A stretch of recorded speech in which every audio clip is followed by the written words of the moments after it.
So, welcome everyone to our next episode of our Talkroom series of podcasts, Being Your Best Self. And I'd like to start by introducing my co-presenter, Wendy Castellino.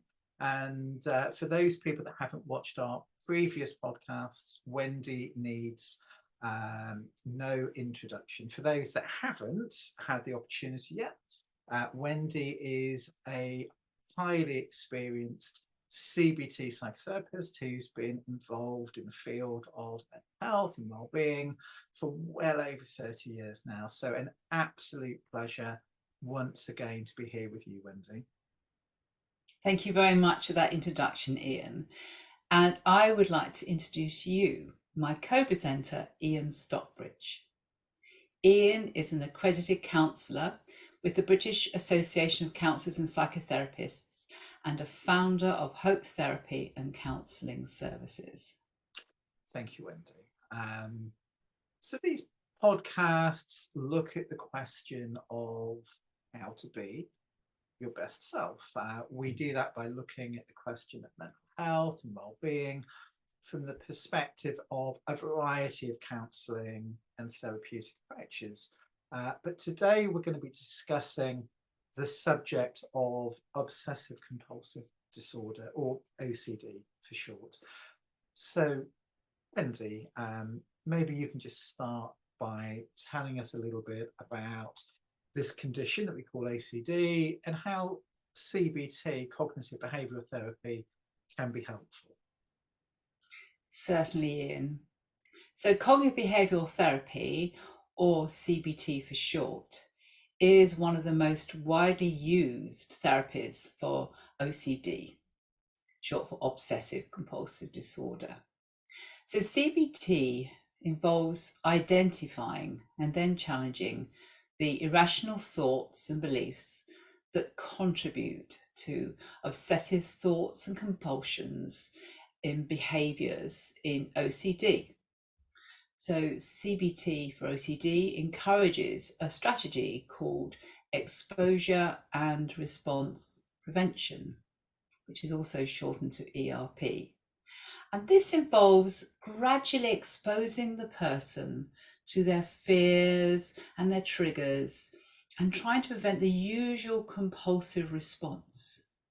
So through this process, individuals can learn ways to tolerate their anxiety, and then to learn to realize that their fears are actually irrational, and therefore this leads to a reduction in the OCD symptoms. And the research states that the CBT treatment is the most effective treatment for OCD, and it states that 75% of people with OCD are significantly helped from CBT. And that's really interesting, Wendy. Thank you so much for that. So can you just tell us a little more about OCD, what it actually is? Certainly.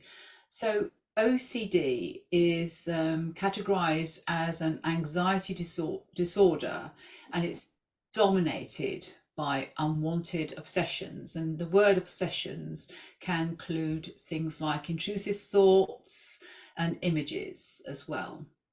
And the word compulsions can include things like rituals or urges or behavioral responses to the thoughts. And so obsessive thoughts and images obviously result in increased feelings of anxiety for an individual. Obsessional thoughts can be really devastating to an individual's personal values and morals, and this is why it can cause so much distress. For example, people with OCD may worry about having thoughts of losing control, worry about harming others. They have thoughts of abusing a child or blurting out insults like racial abuse. And the reason they are so distressing to an individual with OCD is that they are in direct opposite to what the person believes. So they kind of like are often very highly moral people and feel terrible about having these sort of terrible thoughts in their heads. So a bit more about compulsions. So compulsions are repeated behaviors that people feel they have to perform to prevent them from feeling anxious. The problem is that these behaviors tend to be very time consuming and often interfere with their daily living. Some common examples of compulsions would be checking electrical and gas items are switched off before leaving the house. Another common thing is excessive washing your hands many times a day, or hoarding things, or having to put things in a set pattern. Objects in a set pattern is a very common thing as well. What is really interesting is that the research suggests that obsessional or intrusive thoughts are normal. 80 to 90% of people experience unwanted thoughts. But most people have these thoughts without too much discomfort and then can dismiss them easily, and it doesn't interfere with their life. However, people with OCD tend to react to these thoughts more intensely, and therefore try to cope by developing a compulsion to alleviate the anxiety. That's fascinating, Wendy. Thank you for that. So can you give us some examples of the types of things, the type of tools maybe CBT, cognitive behavioral therapy, uses to help to try to overcome OCD? Yes, certainly. CBT can really help to give you the tools to manage your OCD. We look at how your thinking impacts on the way you feel, and then what you do as a result, and also how your body responds as well. So CBT is very good at helping you to challenge your unhelpful thoughts, again, often called obsessions in OCDs. And then you learn to resist the urges to act. Again, these are often called the compulsions. And then you can learn to break the cycle. So CBT is very good at giving you a structure to work with, to start small and then to work back up. So as mentioned earlier, the main strategy that CBT uses is called exposure response prevention. So gradually over time, you'll build up steps to help you to face your anxiety and to drop your compulsions. So why is this important? So a way of explaining OCD is actually going back to our old fight or flight system. This system is known as the adrenaline alarm system. So this system will be activated if our brains see a perceived threat. So in the olden days, it will be an animal that wants to eat us. But in OCD, the perceived threat could be, for example, if I don't wash my hands 10 times after using the toilet, I could therefore get contaminated with germs, and then I can catch a horrible disease, and then I'm going to die. So you can see how distressing this is. So the CBT would help you to deal with this by encouraging you to reduce the compulsion of washing your hands to a more acceptable level and challenge the thought that this will mean that they will die. So how this works is CBT is really good at setting targets. So using the above example, the person would be perhaps agree to work with reducing their washing ritual to say 9 times rather than 10. And then we discuss a time when they can actually start working on this. For example, maybe reducing the ritual in the mornings because they need to go to work. That would be an example. Okay, so I understand that you encourage the person to break it down into smaller, more achievable steps. That sounds a little bit too simple, though. It sounds as though there's more to it than that. Is that right? Is there more?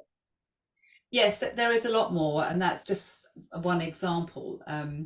So another way of looking at it is that there are steps in this ERP. And if you think of it of creating like a hierarchy of ways you're gradually going to work on the compulsions. So the idea would make up a list of all the different situations that would trigger your fear and anxiety. And depending on how complex it is, you could have a separate list if you have a range of compulsions. So say you've got one for hand washing, you'd have a list for that. If you've got one for checking the doors, you'd have a list for that. And the idea is if you think of a ladder, you put your feared situations in order of difficulty. So the best way to look at it is the easiest steps at the bottom, and the more you go up the ladder, the more the difficult challenges go at the top. So the ERP in CBT is all about working up in a graded way. So you work on the first step at the bottom of the ladder, and then you work your way up one step at a time. And it's really important to negotiate these steps in a very agreeable way with the person. And ideally, you don't want the first step to be too easy or to be too difficult. Ideally, it'll be just something doable, just outside your comfort zone, just a little bit of a stretch goal there. So if you're able to face your fears in a graded way without engaging in these compulsions, you actually want to drop these compulsions. And obviously, it has to be graded because you can't start with the most difficult task.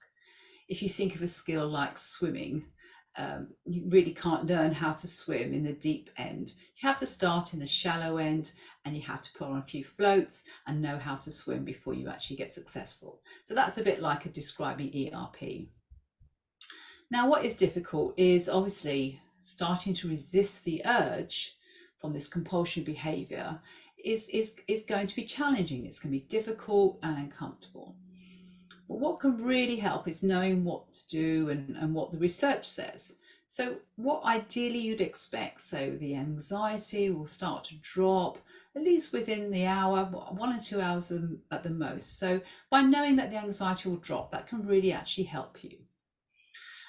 And how a therapist can help a person is to really encourage them to sort of just stay with it, just to sort of cope with staying with the anxiety and coping with dropping the compulsion until the anxieties have subsided.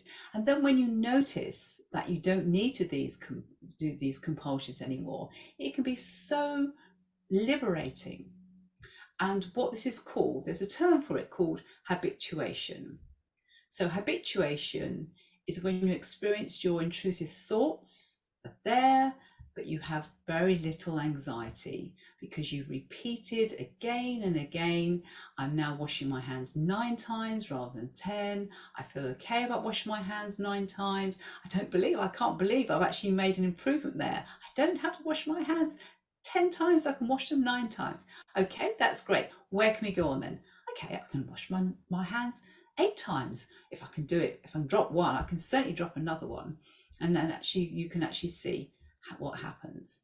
And then of course it challenges the belief that actually I don't need to wash my hands 10 times. I'm washing my hands 8 times and I haven't got any germs and I'm not going to die. I'm absolutely fine. What also can really help in all these kind of procedures is to actually write things down and keep a record, so that if you have a difficult day or if you feel overwhelmed, you've actually got the evidence in black and white there that you have done this and you've made progress and you have actually exposed yourself to your fears and your anxiety have come down. So that's another little tip I think can be really helpful for people.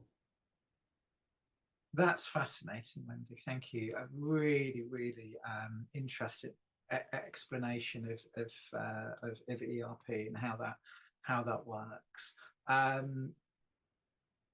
So what about ways of challenging thoughts? Are you able just to say a little bit about that? Yes, certainly. And that's very key to CBT, even though ERP, this idea of reducing the compulsions, is very important. Actually, helping people to understand their thoughts and challenging them is also very useful. And a common thought that people have with OCD is something called thought action fusion. What that means is that people with OCD tend to believe that their thoughts can cause actions. For example, if you have a thought about harming a vulnerable person, a person with OCD means that actually means you're going to do it. They fuse the thought with the action. Okay, so one strategy that actually comes from another therapy called acceptance and commitment therapy is simply to, if you have that kind of thought, first of all, step one is to accept that a thought is simply a mental process. That's all it is. So you don't fight it, you don't avoid it, you just allow it to be there. Okay. And then the next step is just to focus in the present moment, good old mindfulness there, focus in the present moment. And then the third step, we're to be engaged in activity that's of value to them, which is important to them. A good example would be perhaps if they love playing the guitar, just to go and play the guitar. So it's a different process from distracting yourself from the thoughts. You're just allowing them to be there. You're not kind of fighting them, but you're working on your relationship with challenging the thoughts. Okay. That sounds like a really good way of thinking.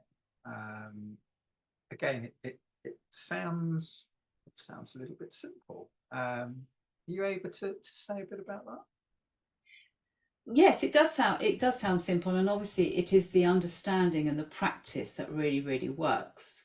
But some people just don't really know what to do with their OCD. So actually, once you're actually given a direction by a therapist, then that can really help to clarify these things and actually make things steps sort of clear and simple so that people can actually follow them and understanding them.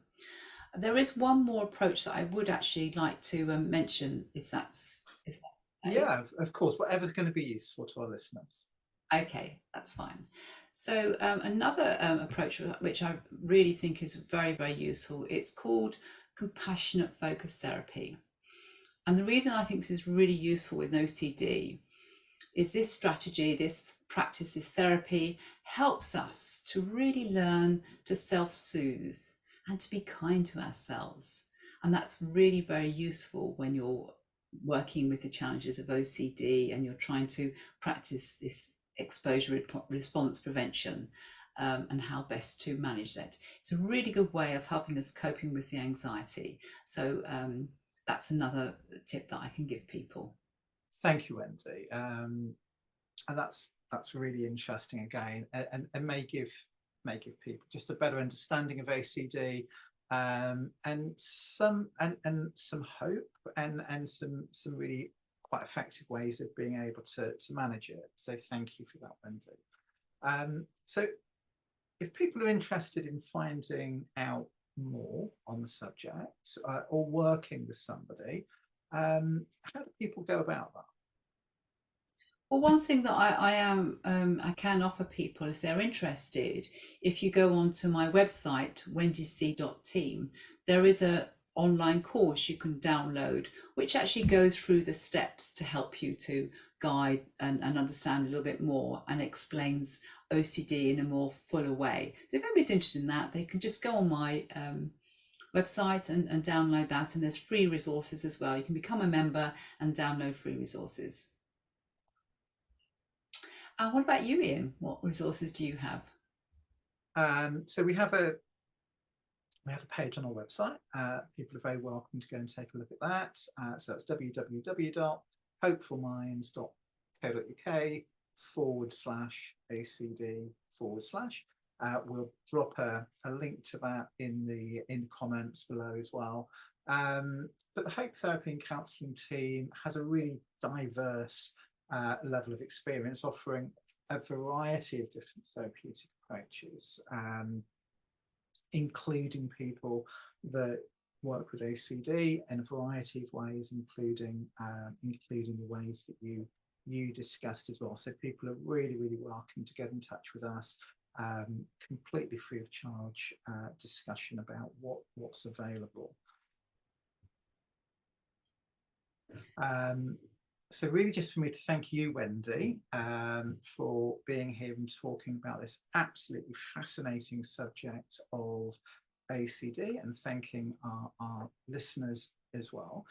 We aim to be back in a couple of weeks to discuss other mental health related issues. So thank you to everyone. Many thanks. Thanks to you, Ian, and thanks to all our listeners. Okay, thank you. Bye-bye.